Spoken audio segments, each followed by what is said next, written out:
Exam এছপাৰেণ্ট Assam চেনেলৰ অন্য এটি ভিডিঅ'লৈ সকলোকে পুনৰ এবাৰ স্বাগতম জনাইছোঁ।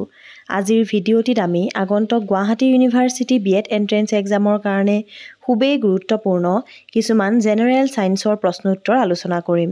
গতিকে বেছি দেৰি নকৰি আজিৰ ভিডিঅ'টিলৈ আগবাঢ়ো আহাচোন।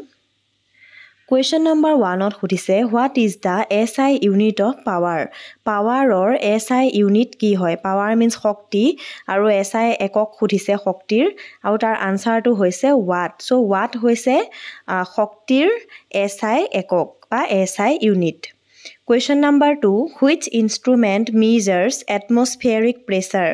চ' এটমছফিয়াৰিক প্ৰেছাৰটো কোনটো যন্ত্ৰৰ দ্বাৰা জোখা হয় বা কোনটো ইনষ্ট্ৰুমেণ্টে মেজাৰ কৰে? আনচাৰটো হৈছে বেৰ'মিটাৰ। একেবাৰে সহজ প্ৰশ্ন হয়, গতিকে পৰীক্ষাৰ কাৰণে খুবেই দৰকাৰী।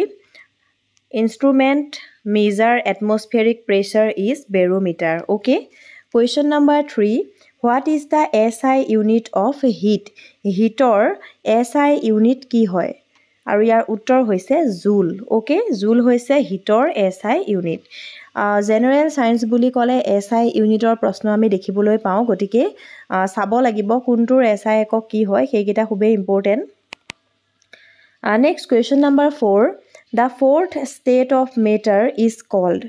The fourth state of matter is called as plasma. Okay, so' plasma হৈছে মেটাৰৰ ফ'ৰ্থ ষ্টেট, তাৰ মানে 4 নম্বৰ স্তৰটো। Question number 5 what is the full form of DNA। DNAৰ ফুল ফৰ্মটো কি হয়? What is the full form of DNA। আমি সকলোৱে হয়তো DNA ৱৰ্ডটো শুনি আছোঁ, কিন্তু ইয়াৰ ফুল ফৰ্মটো হয়তো বহুতেই নাজানে। ইয়াৰ ফুল ফৰ্মটো হৈছে ডিঅক্সি ৰিব নিউক্লিয়েৰিক এচিড। অ'কে, চ' প্ৰনাউন্সিয়েশ্যনটো কৰিবলৈ অকণমান টান হয়, বাট মনত ৰখাটো খুবেই দৰকাৰ, আহি যাব পাৰে পৰীক্ষাত। এবাৰ আহিছেও BEd এণ্ট্ৰেন্সত এই প্ৰশ্নটি। Question number 6 scurvy disease is cause by the deficiency of. So' scurvy ৰোগ কিহৰ অভাৱত দেখিবলৈ পোৱা যায় বা কি ভিটামিনৰ অভাৱ হ'লে স্কাৰ্ভি ৰোগে দেখা দিয়ে? উত্তৰ হৈছে vitamin C. Okay, so' vitamin চিৰ অভাৱ হ'লে স্কাৰ্ভি ৰোগে দেখা দিয়ে। Next question a condition in which nearby objects are seen more clearly than distant object is called. So' এটা এনেকুৱা কণ্ডিশ্যন যিটো কণ্ডিশ্যনত আমি ওচৰৰ বস্তুবোৰ ভালকৈ দেখা পাওঁ আৰু দূৰৰ বস্তুবোৰ ভালকৈ দেখা নাপাওঁ। এই কণ্ডিশ্যনটোক কি বুলি কোৱা হয়?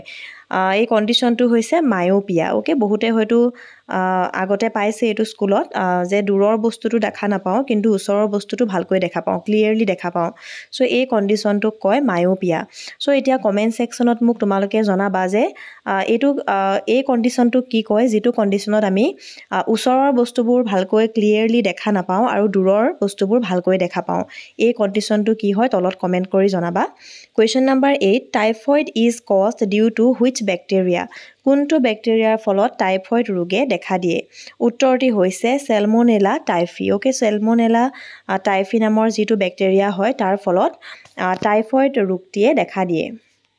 মনত ৰাখিবা, এনেধৰণৰ প্ৰশ্ন BEd এণ্ট্ৰেন্সত প্ৰায় আহি থাকে।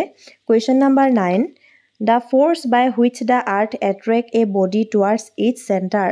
এটা ফ'ৰ্চ, যিটো ফ'ৰ্চৰ জৰিয়তে পৃথিৱীয়ে নিজৰ চেণ্টাৰৰ ফালে টানি থাকে। ফ'ৰ্চ, এটা ফ'ৰ্চৰ কথা কৈছে, সেই ফ'ৰ্চটো কি হয়? একদম সহজ আনচাৰ, সেইটো হৈছে gravity. Okay, next question number 10 A saving glass is example of which mirror. So' saving glass, যিখন দাঢ়ি খুৰোৱা গ্লাছ হয়, আইনা হয়, সেই আইনা বা মিৰ'ৰখন কেনেকুৱা কাইণ্ড অফ বা কেনেকুৱা টাইপৰ মিৰ'ৰ হয়? উত্তৰ হৈছে কনকেভ মিৰ'ৰ। চ' আৰু এটা প্ৰশ্ন আহিব পাৰে, যিবোৰ ভেহিকলছত যিবোৰ মিৰ'ৰ থাকে বা গাড়ীৰ ছাইডত যিবিলাক আমাৰ মিৰ'ৰ থাকে, সেই মিৰ'ৰবোৰ কেনেকুৱা ধৰণৰ মিৰ'ৰ হয়? সেইটো হ'ব কনভেক্স। মনত ৰাখিবা, কনকেভ আৰু কনভেক্স মিৰ'ৰ। গতিকে গাড়ীৰ আইনাৰ কথা আহিব পাৰে, তেতিয়া হ'ব আমাৰ কনভেক্স, আৰু ছেভিং গ্লাছ হৈছে concave mirror. Next question these are the element which have common properties of both metals and non metals. So' আনচাৰটো হ'ব মেটালইডছ। অ'কে, মেটালইডছবোৰ এনেকুৱা ধৰণৰ এলিমেণ্ট যিবোৰ মেটেলো হয় আৰু নন মেটেলো হয়।